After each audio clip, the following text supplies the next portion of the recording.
Well, it's okay right now. You know, I've been on the south side, and that's the baddest side. What's that like right now? Just everything is just brown, dead. Yeah, From the real air. bad. From the air. Yeah. And the ground. Yeah. Advise nobody to go in that section anyway, unless you have a house in there. But you gotta go in with a 4-wheel drive. You know, it's all volunteer work. Yeah. Yeah, but I kept this neighborhood watch thing going because I was one of the founders for it. When it first started off, it was really bad. They said there were like close to 30 people coming in here looting, and they caught maybe 1 or 2. Right now it's kind of cool down, you know. Just stay safe if you're out and about here, yeah, especially. I know everybody wants to get in here to look at the activity going on, which is normal, but just gotta be aware and alert as you go around in Leilani.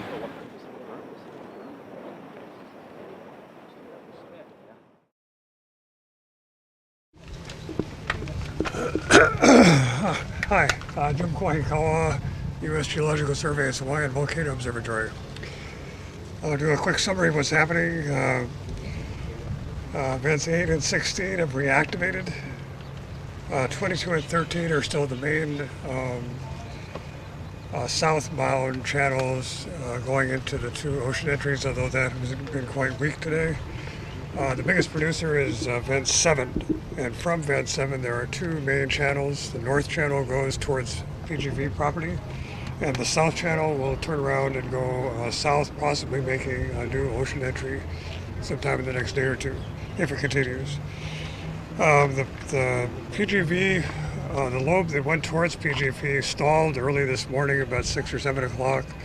It was relatively stable for most of the day, and then it started to reactivate with new lava from vent 7 about the middle of the afternoon, or a little earlier than maybe about lunchtime. It was a very slow beginning, but the lava flow did start to advance again.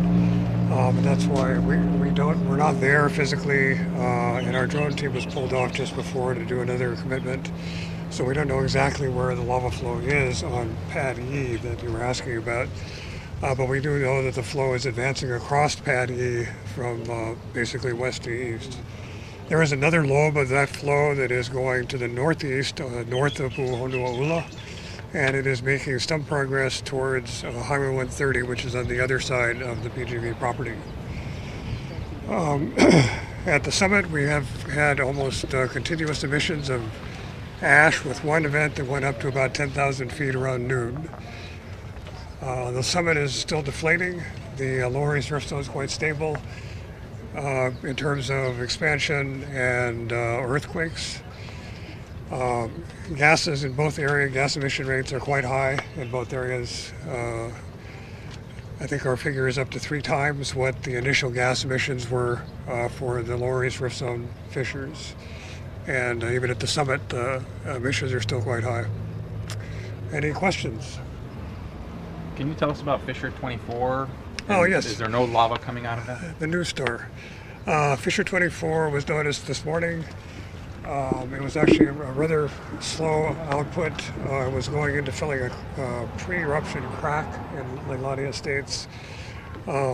It was certainly well overshadowed by vent 7 and the big fountains there, which achieved almost a 200-foot elevation above the ground. It's been very dramatic. You can actually see that fountain very clearly on our one of our East Rift Zone cams. It's called the PG cam. But Fissure 24, we don't expect it will probably last very long. It was very slow beginning. Sorry, no. And did lava come out of that? It did, but it was kind of pasty, and it just flowed into a crack that wasn't more than about 100 yards away. And the crack was pre-existing, so it was a fairly wide crack. Any other questions? Fissure 7, any estimate on a number of the amount? Sorry, yeah, down here, an amount coming out?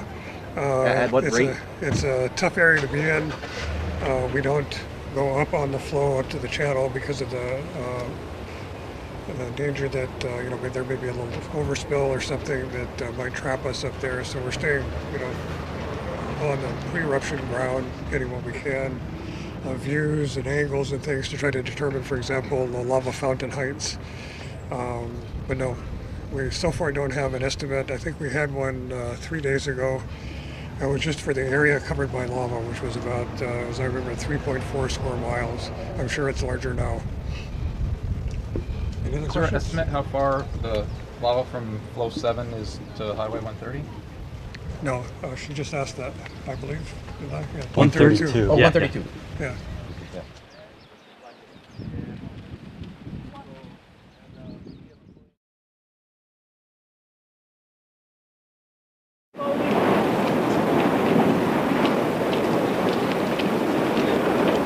This is a civil defense message for Saturday, May 26 at 10:30 in the morning. Lava flow activity continues in the East Rift Zone of Kilauea. The flow in Leilani Estates has slowed its advance and is 150 yards from Po'ohiki Road. The flows to the south continue to enter the ocean near Mackenzie State Park. Due to the volcanic activity, the following policies are in effect. Residents close to the active eruption must remain alert to changes in the flow direction and are advised to prepare for voluntary evacuation should their areas become threatened. Areas along Kamali'i Road are experiencing elevated levels of sulfur dioxide. Residents are advised to shelter in place or leave the area. The Pahoa Community Center, Keau Community Center, and Sure Foundation Church are open. Food will be provided and shelters are pet friendly. Ash masks are being distributed at Cooper Center, Hawaiian Ocean View Community Center, Pahala Gym Annex, Shipman Gym in Keau, and Na'alehu Nutrition Center from 9 a.m. to 1 p.m. today. We are on watch 24 hours a day for your safety. This is your Hawaii County Civil Defense Agency.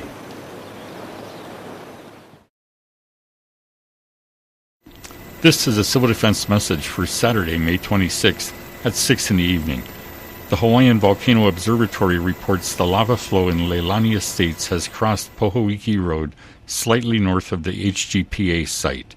The flows to the south continue to enter the ocean near Mackenzie State Park. Lava is now covering about 2,400 acres or 3.5 square miles.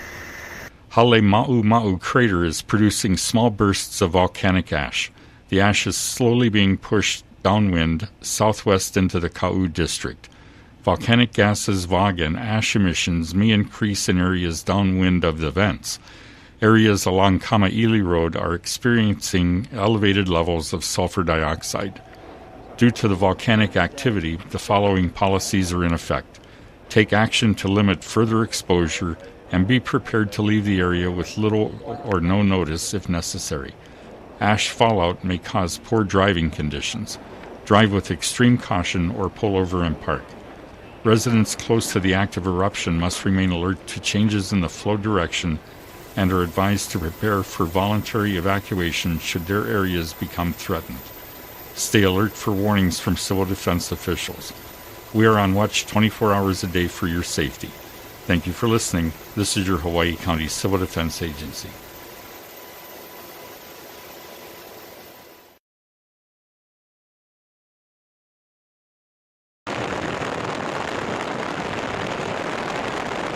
This is a civil defense message for Sunday, May 27th at 12 noon.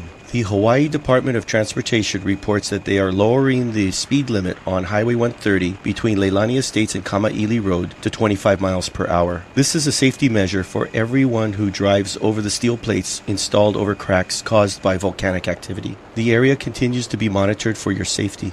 Lava flow crossed into PGV property overnight but has not impacted any wells. A special task force headed by Tom Travis continues to work to make the wells safe and to prevent any threats to the public from developing. There is no hydrogen sulfide detected. The public will be kept informed of the situation. Volcanic gases and VOG emissions may increase in areas downwind of vents in the lower East Rift Zone. Due to volcanic activity and increased VOG, the following policies are in effect. Take action to limit further exposure to volcanic gases and to prepare to leave the area with little to no notice. Due to southerly winds and heavy output of VOG from the summit on Monday night, be prepared for possible increase in VOG and volcanic gas levels in the Hamakua area, Lower Hilo, and Puna. We are on watch 24 hours a day for your safety. This is your Hawaii County Civil Defense Agency.